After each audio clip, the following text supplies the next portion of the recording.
आज दोन विषयांवरती बैठक होती, ज्यामध्ये कुणाल कामरा, सुषमा अंधारेंचं एक प्रकरण होतं, ज्यामध्ये प्रवीण दरेकरांनी तक्रार केली होती.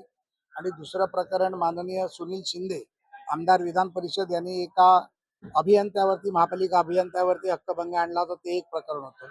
आज कुठल्याही प्रकारे कुणाल कामरा किंवा सुषमा अंधारेंना या बैठकीला बोलवलं होतं. काही अंतर्गत चर्चेची बैठक होती, अंतर्गत चर्चा करून निर्णय घेण्याची बैठक होती.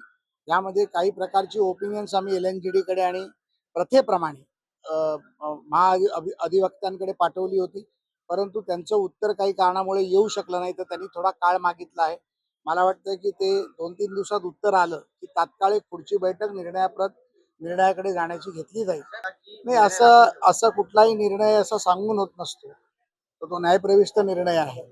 आपण कोणालाही न्याय देतो त्यावेळेला तो न्याय पूर्णपणे दिला पाहिजे, असं या मताचा मी आहे. त्यामुळे मला वाटतं की त्या बाबतीतला कुठलीही चर्चा मीडियासमोर किंवा मीडिया ट्रायल करून करणं हे चुकीचं होईल.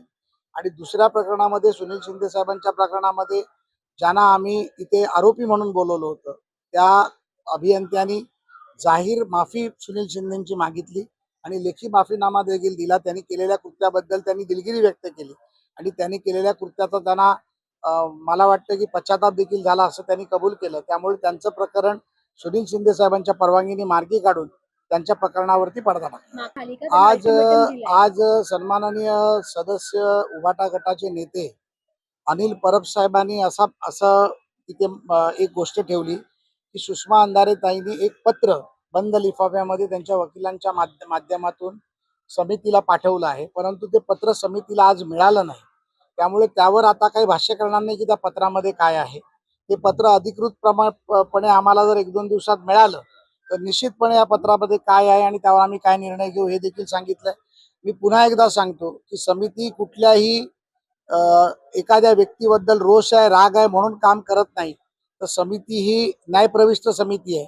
एखाद्या व्यक्तीला त्यांनी केलेल्या गुन्ह्याबद्दल जर त्याला वाईट वाटत असेल तर त्याला निश्चितपणे दिलगिरी व्यक्त केल्यानंतर त्याला माफ करणं हे समितीचं काम आतापर्यंत राहिलंय. तशाच पद्धतीत पुन्हा एकदा जर आम्हाला वाटतं की त्यांनी दिलगिरी व्यक्त केली, सन्माननीय सदस्यांचा, सन्माननीय उपमुख्यमंत्र्याचा, सन्माननीय सभापतीचा, सभागृहाचा अपमान केला नाही, अशा पद्धतीत जर त्यांना वाटत असेल आणि ते दिलगिरी व्यक्त करणार असतील, तर निश्चितपणे त्यामध्ये समिती आणि समितीचा अध्यक्ष म्हणून आम्ही योग्य तो निर्णय घेऊ. नाही, आम्ही कोणाच्या प्रतीक्षेत नाही आहोत, आम्ही निर्णयाच्या प्रतीक्षेत आहोत. आम्हाला निर्णय येण्यासाठी जो काही LNGD कडनं आणि महाधिवक्त्यांकडनं जो काही वेळ लागणार आहे तेवढाच वेळ लागेल. त्यानंतर पुढची प्रक्रिया आम्ही पूर्ण करू. पुढची बैठक जसा महाधिवक्त्यांचा आणि LNGDचा रिप्लाय येईल त्यानंतर तात्काळ 2 दिवसात घेतली. मला असं वाटतं की व्यक्ती स्वातंत्र्याच्या बाबतीत तुम्ही मीडियानी देखील एक चौथा स्तंभ म्हणून आपली भूमिका फार स्पष्टपणे मांडली. परिणित मोरेच्या बाबतीत देखील आपली भूमिका फार स्पष्ट होती. यामधून एक गोष्ट फार स्पष्टपणे लक्षात येते, स्टँडअप कॉमेडियनच्या नावाखाली अभिस्त्रपणे बोलणे, लोकांची विवस्त्र करणं, लोकांना त्याबद्दल वाईट बोलणं आणि आम्हाला काहीतरी अधिकार दिला, या अधिकाराच्या नावाखाली मग बाळासाहेब ठाकरेंनी काढलेले RK लक्ष्मणनी काढलेले कार्टून्स दाखवून त्यांनी केलेले काम होतं, पण त्यांचं काम हे कुठल्याही व्यवसाय किंवा पैसे कमवण्यासाठी नव्हतं. ते राजकीय गोष्टी लोकांच्या निदर्शनास आणून लोकांचं डोळे उघडण्याचं काम केलं. त्यामुळे कुठल्याही प्रकारे जर स्वतःच्या स्वार्थासाठी, आर्थिक फायद्यासाठी दुसऱ्याला तुम्ही विवस्त करणार असाल तर मला वाटतं योग्य नाही. याच्यावर कुठेतरी बंधन आलं पाहिजे. माननीय प्रवीण दरेकरांच्या नेतृत्वात मुंबई बँकेच्या वतीने किमान 3000 तरुणांना टॅक्सी देण्याचं काम आम्ही करणार आहोत. ज्या बाबतीत अडाणी एअरपोर्ट्स आणि इतर काही संस्थांशी, हॉटेल्सच्या आमची चर्चा झालेली आहे.